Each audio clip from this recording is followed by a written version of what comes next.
Welcome to Vampire Radio!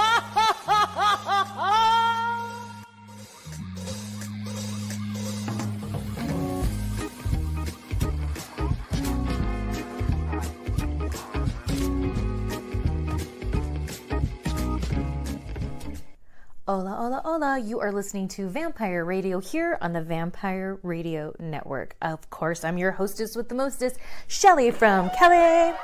And I'm joined by my lovely co-host, the podcast dog, Minnie the Moocher. And oh my god, I have a lot to talk with you guys about today. How about it's Thursday? Okay, I know. I said you guys are going to get a new episode every Wednesday, right? We're going to get into why it's Thursday and I'm just recording this now and I will be putting it up tonight. So there's that. I went down a rabbit hole the other day and I'm going to share a little bit about that with you guys. And talking about rabbit holes, I freaking went down a rabbit hole today and I'm going to talk to you guys about that too. So sit back, relax, and enjoy the ride.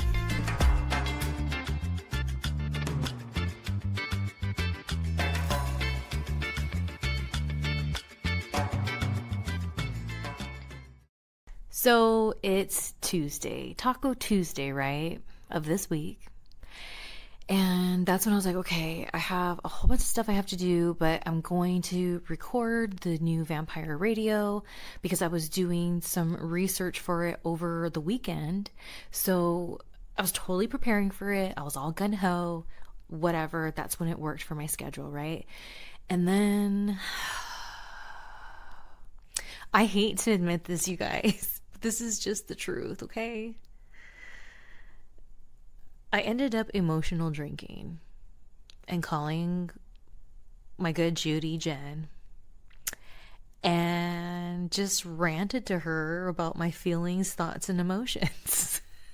To which today she was telling me it was so funny, all the promos I was cutting on different people.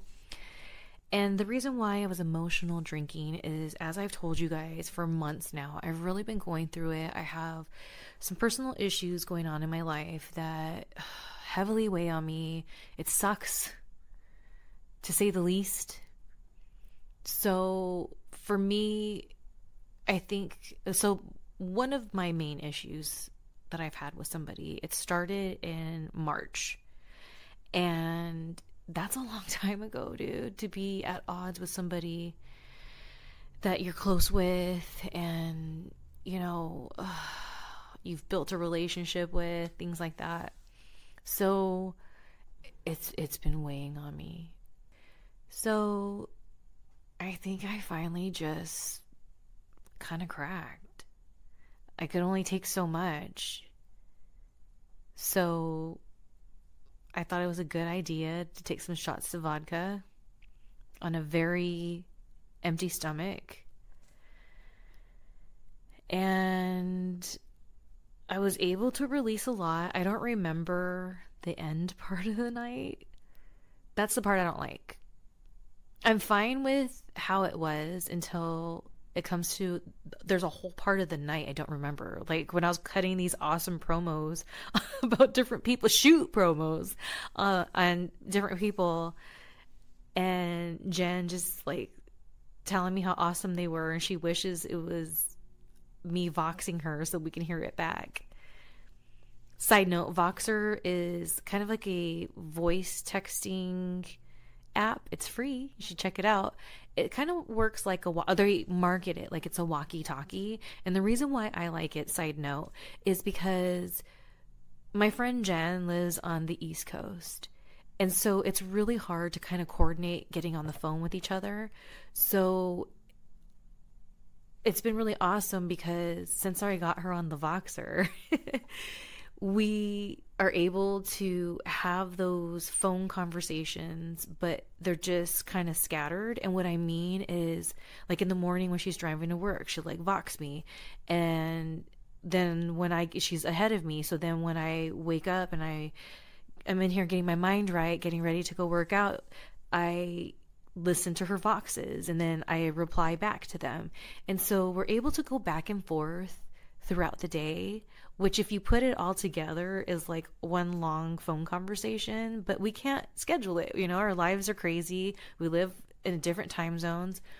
So I wish I was voxing her too, but I was emotional drinking. I was upset. So of course I had to call her. That means it was serious, you know? But anyway, oh dang, I keep hitting the mic stand. Sorry. So I hate that part. I hate it. I hate that part that I couldn't remember the tail end of the night. All I remember is being on the phone with Jen and telling her, this shot's for you. Taking the shot, coming in the garage, and then that's it. And then I guess when she told me I was cutting promos on certain people, I have kind of glimpses of, yeah, I kind of can remember that. Okay. So next thing I knew, I was in my bed and I was throwing up. And literally, you guys, I threw up from about, I'd say maybe somewhere between 8 and 10 o'clock at night until the last time I puked was definitely before 10 a.m. yesterday, but it was after 9:30. So somewhere between 9:30 and 10 was the last time I threw up. I couldn't keep water down. Oh my God. And it's all my fault. I emotional drinked and I shouldn't have. On an empty stomach. Like, I literally hardly ate anything yesterday. I had some chips with some rice and a little bit of cheese on it. And some hot sauce, of course. El Yucateco, you know it. And about 4 sushi rolls. That's all I had yesterday. And I thought it was a good idea to take shots of vodka to the head. I started off with a double header. I was like, I'm taking 2 shots of vodka right now. And I don't know why I kept going, dude. I should have ended at 3. But that didn't happen. And I paid for it yesterday.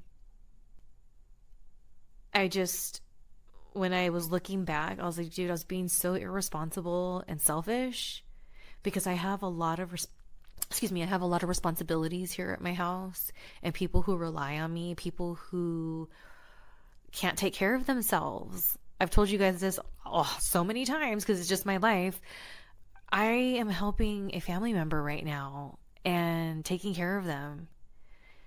What if, while I was all drunk and nobody was home because Danielle and Metal Jesus weren't, what if something happened to them and they needed me and I was over there drunk like that?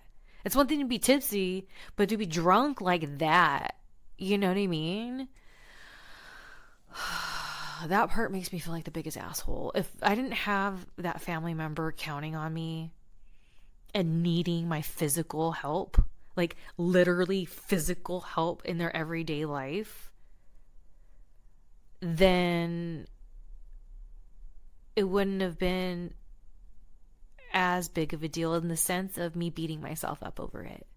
But I beat myself up over it so much because that's just not cool.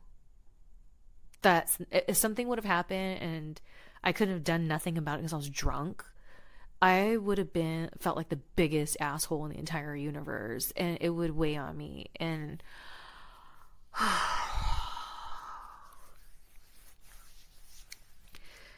so I made a promise to myself that I am not to emotional drink anymore. I mean, I medicate, and that's what I should have done. I should have just came in here and got really, really medicated instead of having all those shots. Maybe I could have had that double header, and then for the rest of the night, I should have just smoked. And my night would have been so much more productive, and I still would have gotten a lot off my chest. I probably still would have been cutting those promos, but especially because, Jen was saying, like, I wasn't slurring my words. I sounded kind of normal, so whatever. So it's just like, I just need to lay off the booze for a little while. I want to make myself a lightweight again, to where if I took 2 shots of vodka to the head at once, like, that's it. I'm good. That's a good buzz. I'm done. Like, I want to be at that point, but I'm just not. Like, I can drink. I can go. Or I miss when just, like, 2 glasses of wine made me feel really good. And, you know, I just need to get back there. I gotta just retrain my brain and body. So, of course, I didn't end up recording because all of that was going on. And then on Wednesday, yesterday, I had like the world's worst hangover. Like I said, I was throwing up for the good portion of the morning. And from putting my body through all of that, and then add the mental health issue of it all, like why it even happened, then now having to peel the onion that is me, to ask myself, why did I let myself get to that point? So there was a lot of spiritual journey involved as well, and I did gain a lot from it. So, you know, everything happens for a reason. Yesterday happened. It could have happened in a more productive way, but I can't go back and change it. So there you have it. That's why this episode is coming out on Thursday and not on Wednesday like it's supposed to. Anyways, so over the weekend, long story short as I can make it, I was just like, you know what? I want to know more about Frank Kramer. Now, if you don't know who Frank Kramer is, he is a DJ that's been around for a really long time, and he's currently on the station KLOS. I've talked about here before. He has a show called Heidi and Frank. It used to be Frosty, Heidi, and Frank. I know not that long ago I chatted about this with you guys, so he's been on my mind is the point, right? It was just a few episodes ago I brought him up and gave you guys the whole spiel. So I was like, what is this? There's something, not to sound like a creep, okay? Not to sound like all creepy, whatever, creepy Martinez over here. But I was like, what is it about Frank that I am just so drawn to? There's something there and I want to understand it. And it was really bugging me because I wanted to know more. I mean, I tuned into his shows for years on and off. And you know, you think you get a pretty good feel about how somebody is, but I just feel like there's so much more. There's so much I don't know. So like, you know, for me, because of my schedule and, you know, being on, especially when I was on the road, I wasn't really listening to radio at that time, you know? And so there was a lot of gaps where I could have possibly missed a lot of info that maybe he shared or whatever. So I was like, okay, I'm going to just type in Frank Kramer on YouTube and see what pops up. And it's so funny because the first thing that pops up, he was on a show called Dish Nation with Heidi, and it was a clip from that, and he was talking about how Heidi could vouch that one of his exes said that on a scale of 1 to 10 in bed, he was an 11. So I'm like, okay, there we are. And so the next one was this interview that he did with this fellow named Adam Ill. Now, Adam Ill is somebody that I know from way back in the day, the early 2000 era. And if you guys remember that have been with me for a while, that's when I really was getting involved in the cannabis community and really trying to work within it, damn it. Because look, right, hold on. Let's just push pause really quick on Adam Ill, okay? Long story short as I can make it, I was so excited after I became a medicator to what cannabis did for me. How it helped suppress memories come back, and that's why I was able to heal and understand myself, and why I was so angry for so long. And it helped me with, at the time, you know, I was with the WWE, so all the wear and tear of like traveling and training and doing shows, whatever. So it really helped with my recovery as far as my body went. and with my mind. And it was really cool because I had two groups of friends. I had this one group, and it was when I lived in this house in Kentucky, as I mentioned before, with a bunch of dudes. And then there was another group that lived in the apartment complex that I lived in before moving into that house. And that's where I first medicated for the first time. Now, I'm not going to name names because they're all wrestlers and most of them became famous wrestlers. So I don't know if they're open about their cannabis use. So whatever. But we were all there at the good old freaking Mallard Creek. That was the apartment complex. And that's when I smoked for the first time.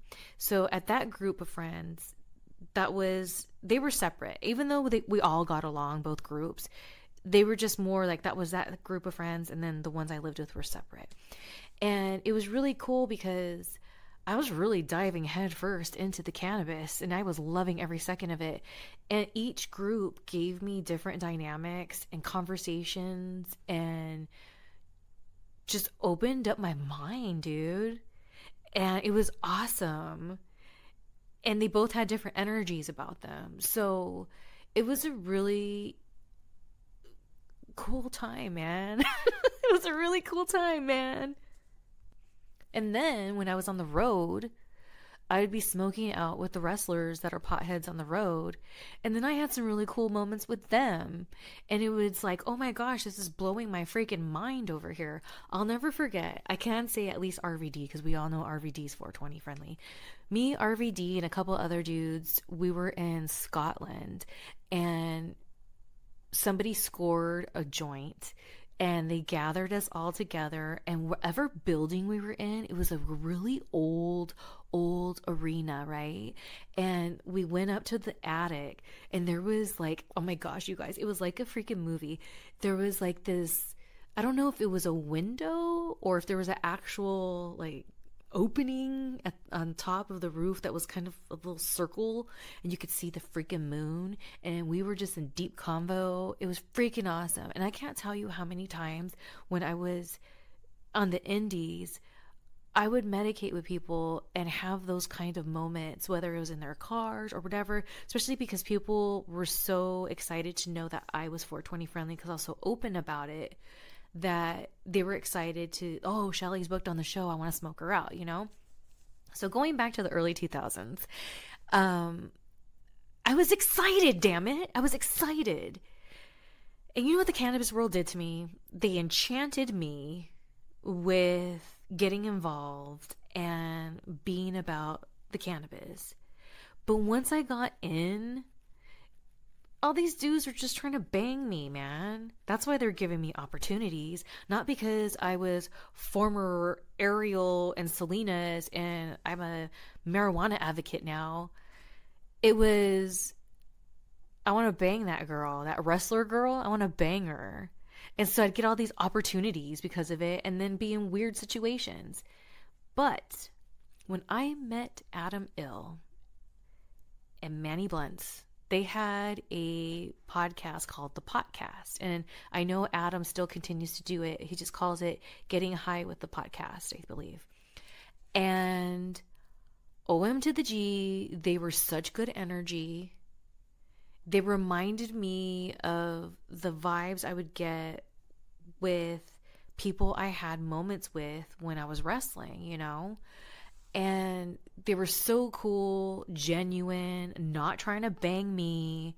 Danielle was with me too, so not trying to bang me or Danielle. And we had a freaking awesome time. And one of the things that I love so much about it is they had someone there while we were recording, because it was audio, but it was also visual. So this is before, like, it's all oversaturated now, right, with podcasts, and they're like pretty much video podcasts. That's the thing now. Dude, Adam Ill and Manny Blunts were doing it way back in the early 2000s before any of yous was doing it. And it was freaking awesome. And so going back to what they had is they had this guy playing the keyboards live while we were recording. And it just really was the vibe, man, because, oh my gosh. So if you could think back to me having talking shit with ACR and how I had that podcast going and now I'm bringing it over here on Vampire Radio. There's episodes where there's music subtly playing in the background. I added that music, royalty free, thank you very much, because that was my inspiration from back in the day when Adam and Manny Blunts were over there at the podcast. And then Danielle and I, when we've had some Martinez Girls radios, when we did some interviews, I did the same thing because I was just like, dude, it sets a vibe. But it's even better when you have the person right there on the freaking keyboard just doing it, OM to the G, right? So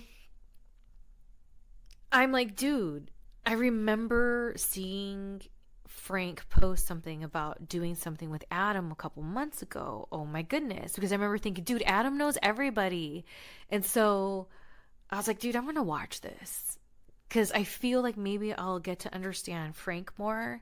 And I'll understand why I'm so drawn to his energy. Boy, I was not ready for what I discovered when I was watching the episode of Adam interviewing Frank. So the number one thing was, I had no idea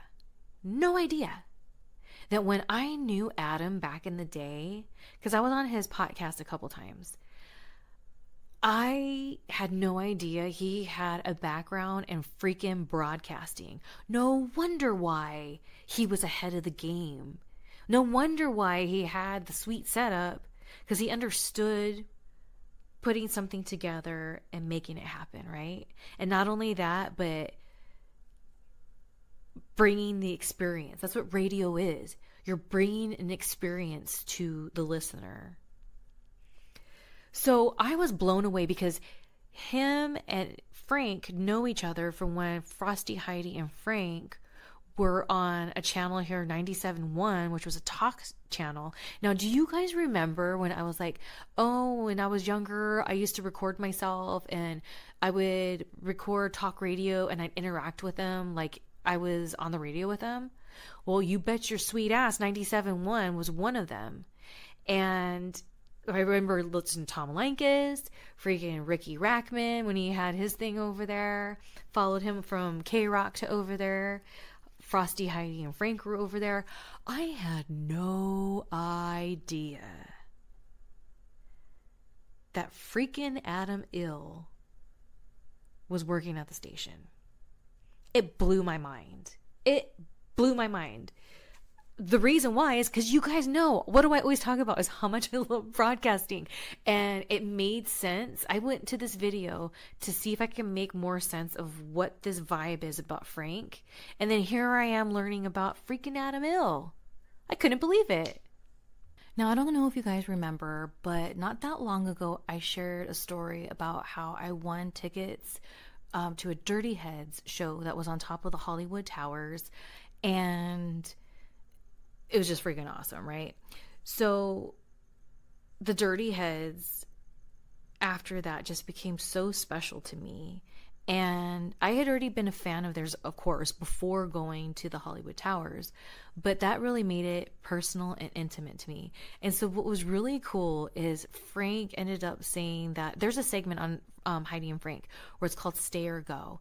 And it's on Fridays. And what they do is bands submit their music, and then either they go in person or they're on the phone and they talk to them a little bit about their band, a little bit about the background, listen to the first song, and then callers call in to say if they think it's this song that should stay or go. And if they get enough stays, then they listen to the second song and then they say stay or go again. So Dirty Heads was on a stay or go, and that blew my mind. Maybe all this stuff that's blowing my mind means nothing to you people, but OM to the G, it means so much to me, and all the dots were connecting.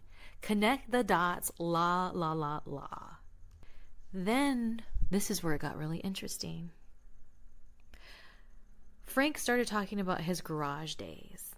And what the garage days is he was in between stations, and he was producing not only his show, but a bunch of other stuff too, and renting out his garage to other people. That one hit home to me so hard, and I'm like, now I understand why I have this draw to Frank. I understand this energy, that I got my answer. And I get it. Because in my own way, been there. And it's really interesting because when I watched this video before I even hit play, I was having a day. I felt like giving up. I felt so overwhelmed because I was just like editing and trying to do this and that and so many things. Trying to organize shoots and just a bunch of things. And, you know, I'm grateful I'm able to be a content creator, but it's a lot, especially when you don't have help. I don't have a team. It's just me. So when Frank got into more detail about that time in his life, I needed to hear that. I needed some proof that there's people out there who not only exist, that get it, that have been there, doing it, but also that are very successful in what they're doing now. It's like I needed proof that the frustration, the overwhelmingness, the how am I going to make all this stuff work? I felt that hope through Frank, that dude, look at him now. Like that man has inspired me for so many freaking years. And from this freaking Adam Ill interview, finding out more about his vibe, his story. And then that's the other thing. He never even went to broadcasting school. He never went to broadcasting school. He ended up getting his gig with Frosty before they entered Heidi 6 weeks before he was going to graduate college. Then Frosty called him up and asked him to co-host with him. And he did. It was for his spring break, so he was off for school. And then it went so well that the station wanted to hire him, but they wanted him to start right away. And he was like, can I start in 6 weeks because I'm going to graduate college? And they were like, no. And so he literally gave up on college to do the show with Frosty. And then 4 weeks later, there was a change in management and they got fired. I didn't know that story. And I was like, dude, that's deep. And then Adam goes into like asking him, you know, did it discourage you? Like, when did you know it was your moment? Like, you know, this is like that radio was for you. And it was just so interesting. So I'm going to link the interview in the info box below. So make sure to check it out if you're interested. It was a really good interview. And then that segued to what Frank has been working on these days, aside from Heidi and Frank. And so I believe he started this place called the Crack House, K-R-A-K, and it's this Irish slang word, I believe, with his wife and his daughter. And it's a place where there's a stage there, so you can have, you know, a show there if you're in a band or something like that. And I believe there's even a little bar there and everything. And then what Frank does on Wednesdays is him and the guys from Heidi and Frank, they go there and then they stream a show there, and they call it Until the Beer is Gone, and they're just building a community over there. So I already knew about this because I was already back to tuning into Heidi and Frank when he created it and all that good stuff, and I've listened to it quite a few times. But to be reminded like how the interview was going from his roots and how he started and the rejection, and then all the things in between that like didn't work and he got screwed over, but like it's still, as AJ Kirsch would say, it's probably fine.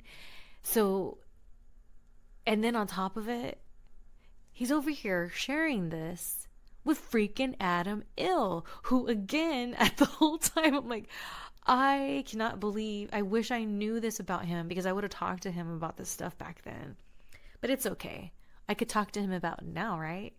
And something else that they brought up on there is the Jon Lovitz podcast theater. OM to the G, you guys. RIP to that comedy club. So not only was it a comedy club, but it was exactly that.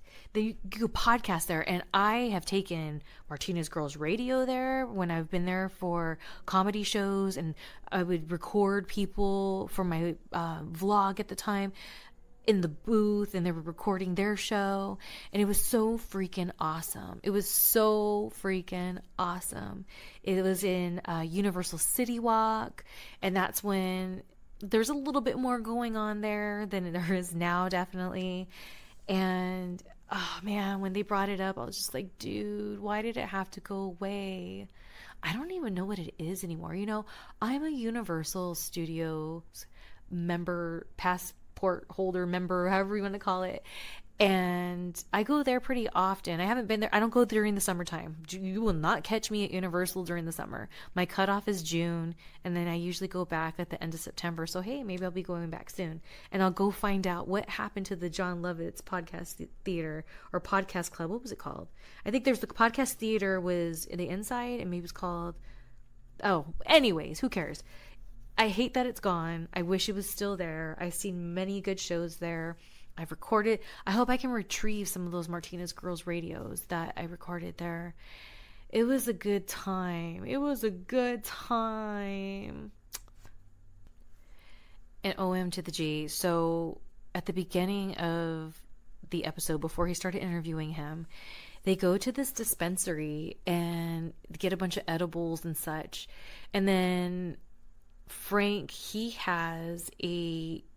involved in the cannabis world. He has some strains out there of flower, I believe some pre-rolls, and he has these drinks. I've yet to try them. I need to do a review for the Smoke Out, reviewing them, but he brought those in, and so I was just like, man, I miss a good edible. Like, I've been doing more edibles lately, but man, if I could just do more edibles. And here's the thing, this is because I'm always worried about too much sugar, too much whatever, what's in it. So I try to make it as least ingredients as possible, right? So what I've been doing, if you checked out my Medicated Martinez Instagram, if you're not following it, you should. I have put it on there. And so what I do is I vaporize my flower, and then I accumulate what's left over, because it doesn't burn, it just cooks. And that replaces when you try to make an edible and you have to cook the cannabis first. It's already doing it for you. And then you get more bang for your buck because you're using your cannabis twice. And so I've come to find that when I put it, I have a coffee grinder and I make it very powdery. And when I put a very, very heaping spoonful, or half a teaspoon, no, I'm sorry, I'm up to a full teaspoon now, in an edible, I would say it's like maybe 75 to 100 milligrams, which is really good for me. And what I usually do is I just put it in some plain yogurt, and then I put a little something to jazz it up, like maybe a little bit of jelly, or sometimes I put like fruit juice in it, just enough to like flavor it. And I try to make it to where it's only like 2 spoonfuls so that I can hurry up and down it, because it tastes like crap, but it works. The best way it works was when I go get a parfait from somewhere else. I don't know what it is about, maybe because it's been sitting together for a while. When I do it that way, it's always better. But yeah, dude, I'm over here trying to accumulate some so I have many doses before I start doing it more. But I did try edible. I hardly go to the dispensary because I buy from growers. But I went to the dispensary not that long ago and I got a vegan gummy, and that was really good. So I think whenever I need something like that, that's going to be my go-to. Because for me, edibles just last longer, you know? It sucks when you're waiting for them to kick in, But then once they kick in, it's nice that you don't have to remedicate for a few hours, you know? So that's where I'm coming from with the edibles. And I feel like it just hits me harder. It stays in my system longer. And the benefits I get for my body and like things I have wrong with it, inflammation, pain, my joints, things like that, it seems to make them feel better with the edible. It probably has to do with how I'm just ingesting it, you know? So then let's get into today. So I went to the Frank rabbit hole that led me to understand this man more and why I feel so drawn to him, not in a creepy way, but that energy and wanting to know more, you know. Now I get it. I totally get it. And mad respect to freaking Frank Kramer and Adam Bill. So today I was doing some editing, and you know, while I have things rendering and things like that, I have a little bit of downtime. So I'm like, okay, I try to use that downtime as wisely as possible. Well, today I was like, you know what? There's this YouTuber, Peter Monn. I haven't watched his videos for a long time. Let me check it out. So I saw his video, and it was on this guy, Nikocado Avocado. I don't know if you guys are familiar, but he's this YouTuber who broke out in YouTube as this violinist, played it really, really pretty violin, and was a vegan, and he would always eat avocados, hence his nickname, Nikocado Avocado. So then he kind of gained a new audience, because then there was a time where he left the vegan lifestyle and started doing the mukbangs, however you say it. I don't know, you tell me. And he gained a lot of weight. He's a very petite fellow, and he gained a lot of weight over the years of doing mukbangs. And then his mental state seemed very erratic and worrisome. Now, I only know these things because I would see videos of people reacting to him or whatever. I stumbled upon him, long story short, back in about 2015, I think. I stumbled upon him because I have real life heat with a very famous YouTuber. I never did anything to this person except try to be cool with them. I don't know. They're known for very problematic behavior on YouTube, so it makes sense. But the things that this person did to me, I felt were very personal, but at the same time, I wondered, I can't be the only one.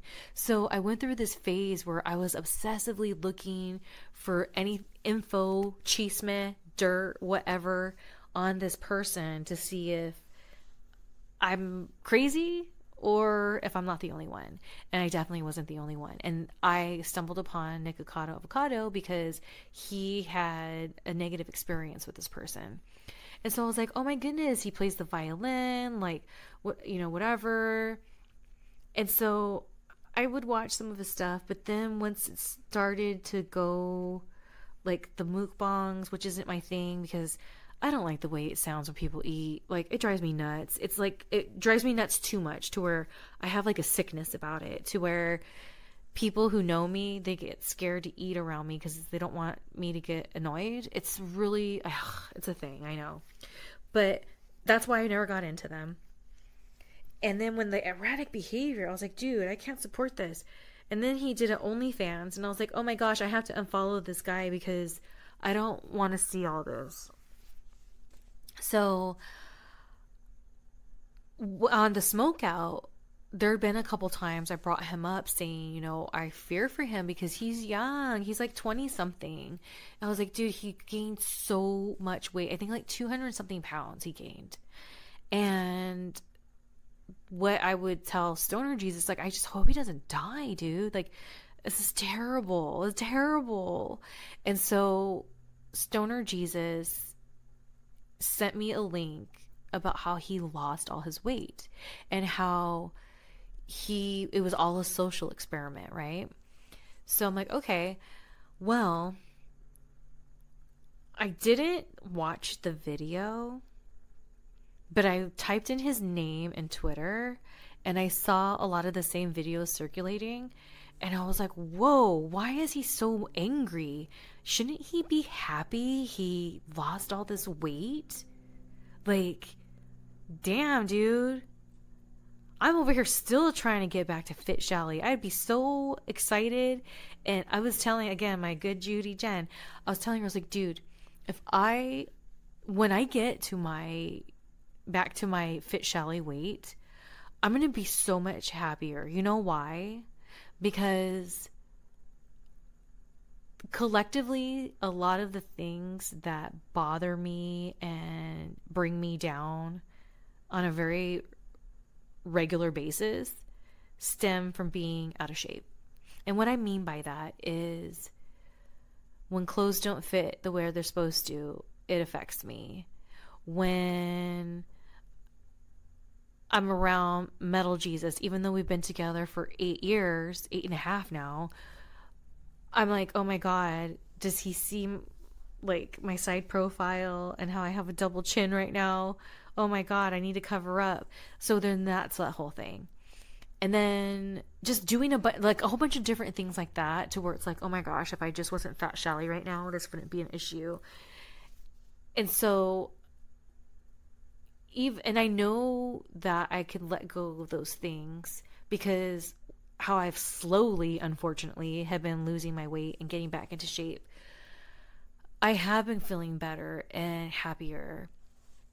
So I'm like, Nikocado, why are you so angry, bro? Like, you look like, what's wrong with you? Are you glitching out?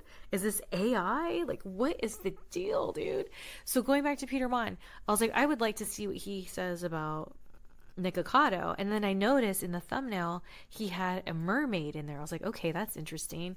And so I love the points that he brought up about Nikocado. I guess this was his second video, but I didn't watch the first one yet. And he was saying how he doesn't care about Nikocado losing weight. And the reason why he doesn't is because, and he brought a really good point up. He was saying that, there's a lot of people out there that are struggling with their health, their mental health, their physical health, people that have different issues and are overweight. And if this was all an experiment, it's like, for what? What are you gaining out of this experiment? Like, no. And so I was like, you know what? See, I knew it. Something's off about this. I don't know what it is, so only time will tell. But then, because he was so over the Nikocado thing, the rest of the video ended up being about, are mermaids real? So if you follow me on Twitter, you saw earlier today, I tweeted out, do you believe in mermaids? Oh my God, that made me go down this whole rabbit hole. Every time I was, like I said, rendering something up or whatever, and I was just on YouTube, I was on Instagram, I was on TikTok, and that's why I made a video. If you guys saw, I put it on all my platforms, saying, Peter Monn, I got heat with you. Like, I'm going down this rabbit hole I wasn't ready for. Like, no. And I can't stop thinking about freaking mermaids. And now I'm to the point where I'm like, got my tinfoil hat on. Are mermaids and aliens connected? I don't know. If not, then what? Peter Monn in his video was saying how somebody that was saying they believed in mermaids, something to the effect of that this person replied to like somebody saying like trying to just discredit them for believing in mermaids. She was like, her response was something to the effect of, well, if it's not that, then what? Then what is it? Yeah, if it's not that, then what is it? And Peter Monn was just having a ball with that one because he just loved it, and I did too. I was equally having a ball, and I keep thinking about it. I was like, dude, I'm gonna use that next time someone's trying to like pull a fast one on me and like be like, that's not what it is. Okay, if it's not that, then what? Then what is it? If that's not what it is, then what is it? And I think that's a very fair question. So got my tinfoil hat on over here, people.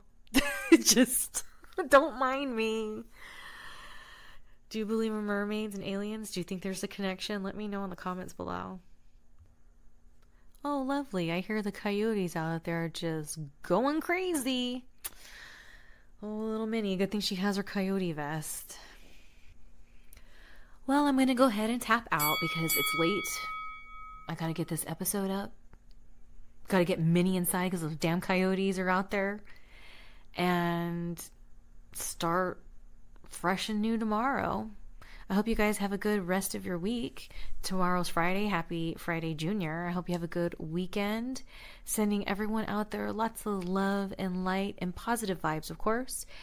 And until next week, I'm Shelly from Kelly. She's the podcast dog, Minnie the Moocher. And we'll be smelling you later. Adios.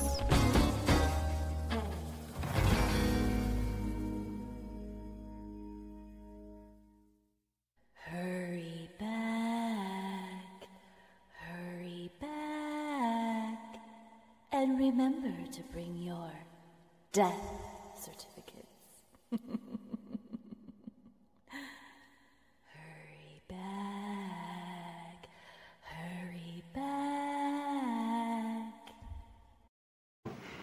You a little bit nervous today? Feel great.